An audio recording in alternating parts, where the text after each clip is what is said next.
Hello，大家好，我係湖南一周啊，周瑜啊。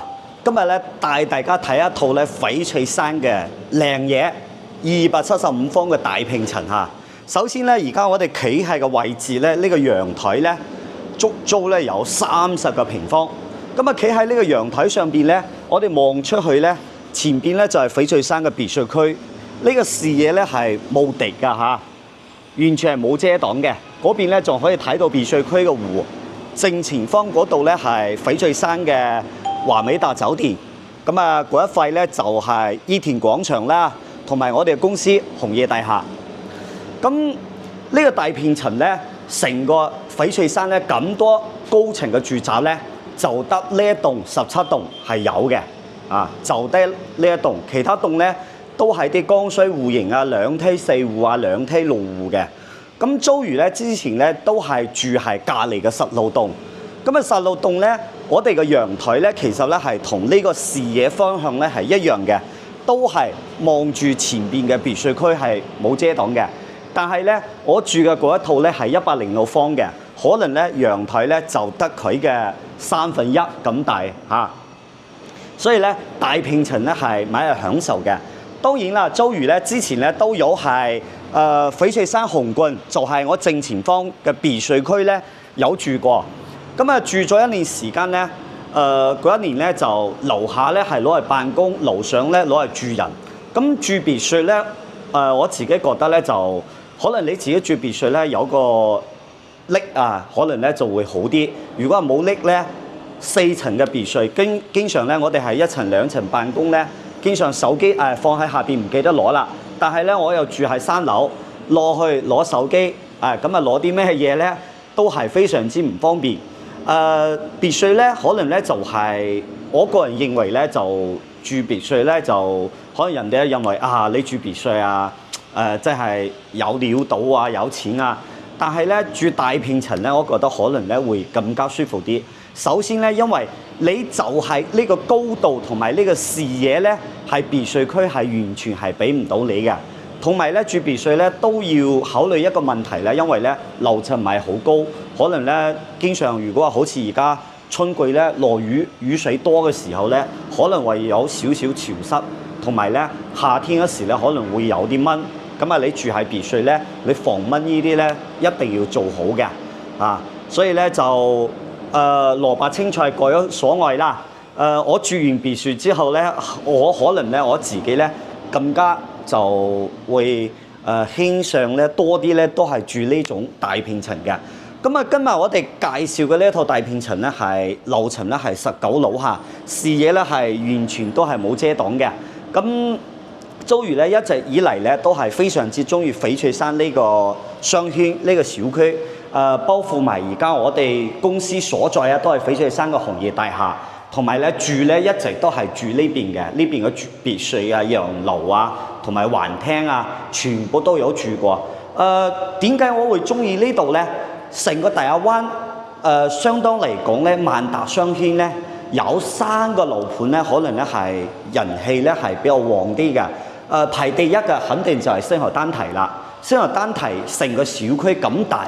再加上咧，佢近高鐵站，所以咧好多深圳嘅業主咧係買係星河丹提，跟住咧就每日朝早咧就坐嗰個高鐵咧就翻去深圳嗰邊翻工。所以咧星河丹提嗰邊咧，我覺得咧入住率咧超過80%咧，我覺得咧又高咗啲。翡翠山呢邊咧小區咧自己大商圈，落樓咧去到伊田廣場，好似我哋17棟咧行過去咧都係7分鐘唔到，跟住咧。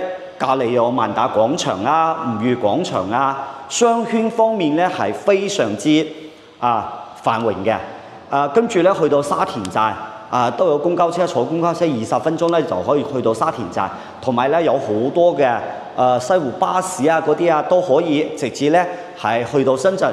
所以咧呢個屬於咧係翡翠山係屬於係大亞灣嘅中心地帶。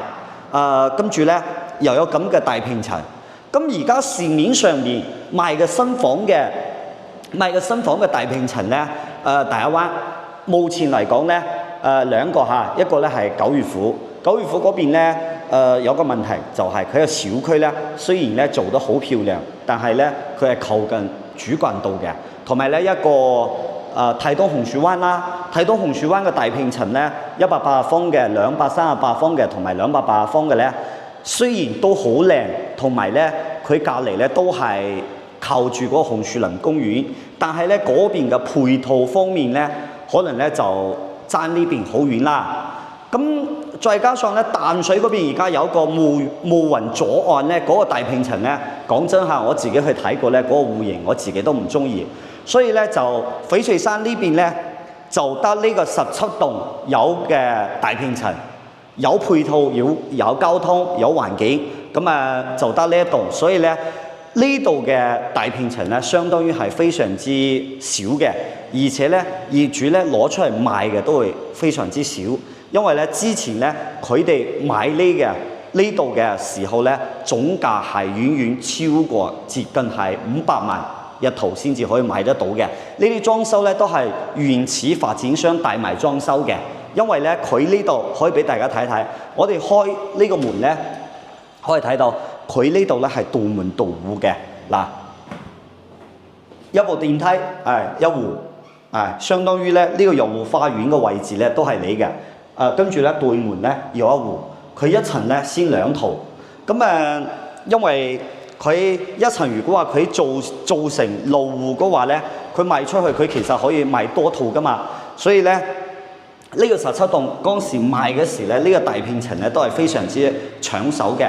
咁右門口咧右手邊咧第一間房咧，你可以做間客房。屋企咧有朋友過嚟啊，或者咩咧就可以叫佢住喺呢度，或者咧呢個房咧你俾父母住都 OK 嘅。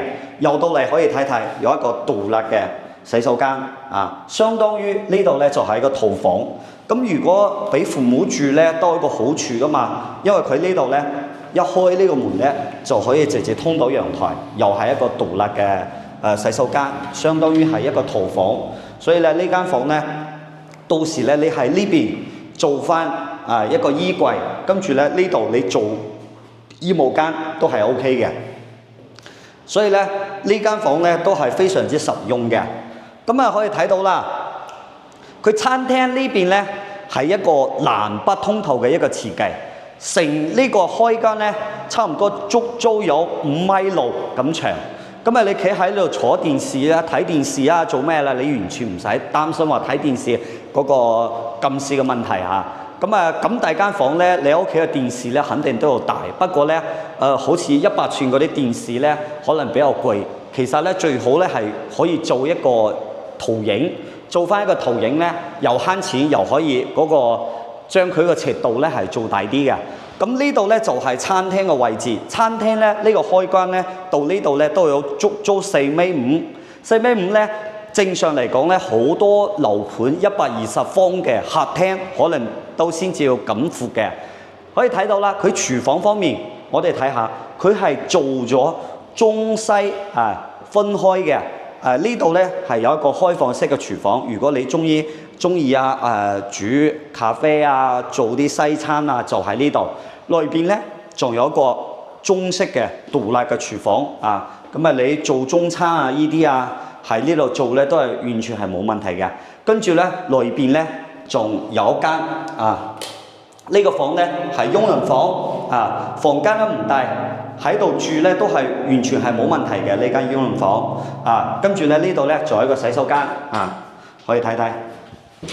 雖然咧係細咗啲洗面喺度上洗手間都係冇問題嘅。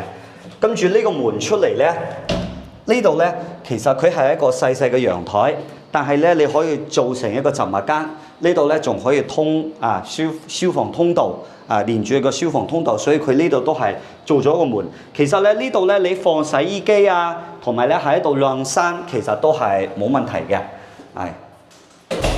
咁第二個大平層咧，肯定傭人房呢啲都要設計嘅。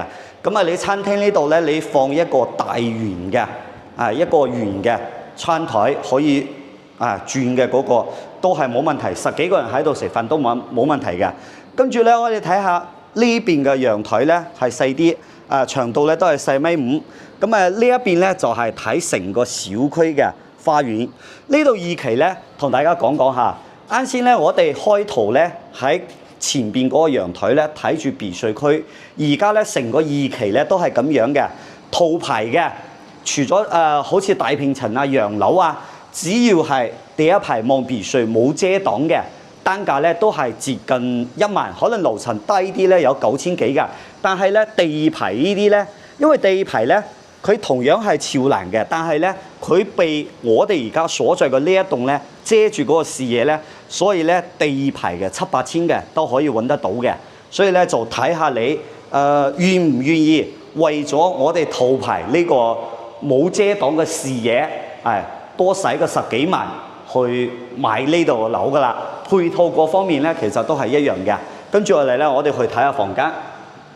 嗱，呢度咧，呢個咧就係第二個客房啦。客房呢個地方咧，其實咧你做個衣櫃都可以。佢點解呢度有一個轉角位咧？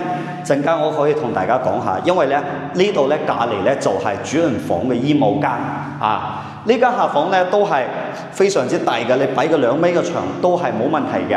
同埋咧視野方面咧，我哋可以睇下，都係同樣望別墅區嘅，但係咧佢呢度咧好似就凹咗少少入去，視野咧就唔好企喺陽台嗰度咁開闊啦。跟住落嚟咧，我哋去睇下其他房間。出嚟呢邊咧，對面咧呢度咧就係嗰個公共嘅洗手間啊。有個公共嘅洗手間，跟住咧呢邊咧就係客房，呢個客房咧就會細啲啊，而且咧呢一邊咧去睇花園嘅，朝北向嘅，咁呢個可以做兒童房啊，都可以啊。隔離咧都係有一個細嘅房間啊，呢個房間咧都可以做埋一間客房啊。佢呢度咧有一個凹槽嘅位置咧，啱啱好可以做一個大尺寸嘅衣櫃，做喺呢度。跟住咧呢度咧，擺張床都係完全冇問題嘅。呢個飄窗咧係唔可以剝嘅嚇。最好咧，我哋一齊去睇睇佢嘅大平層嘅主人房係點樣嘅。首先啦，嚟到啦，嗱呢個地方咧一入嚟咧就係呢個衣帽間，隔離咧就係啱先我同大家講嘅睇嘅嗰間房客房。跟住我哋就睇下主人房嘅呢個套類嘅洗手間係點樣嘅。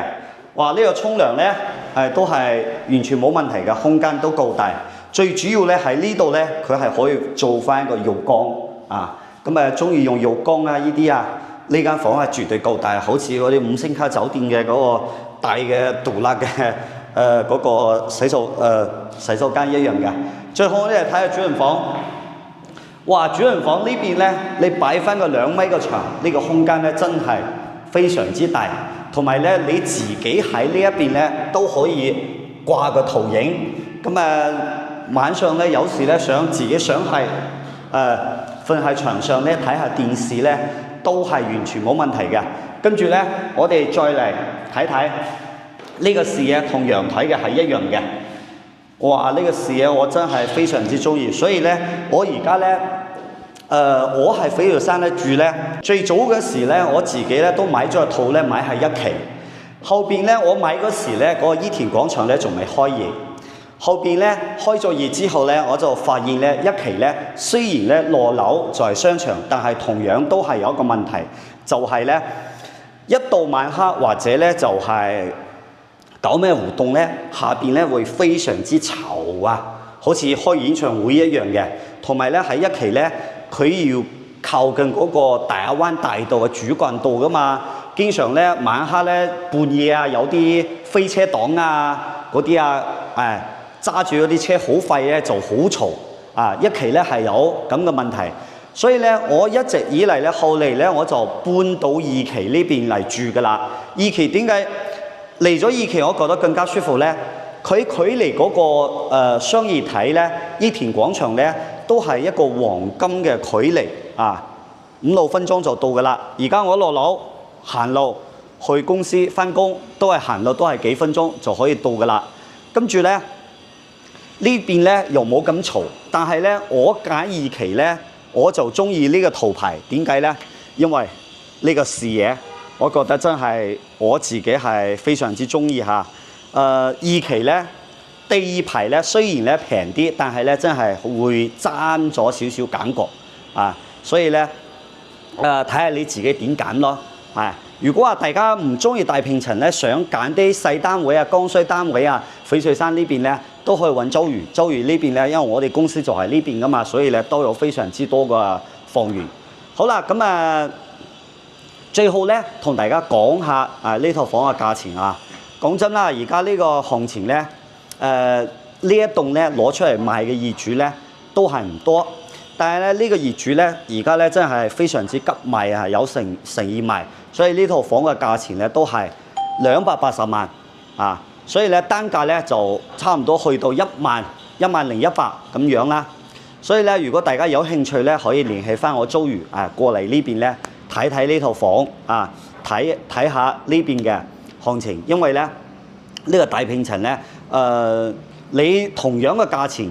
講真啦，200幾廿萬咧，你同樣嘅都可以喺呢一邊咧揀別墅啦，就睇下你咧係中意住大平層咧，還是咧中意住別墅，其實都係有得揀嘅。因為咧而家嘅惠州咁嘅行情，大家都知道啦，到咗咁嘅時候，你有咁嘅預算，別墅大平層任你揀啦。好啦，咁呢集嘅節目咧就分享到呢度啦，我哋下期再見啦，拜拜。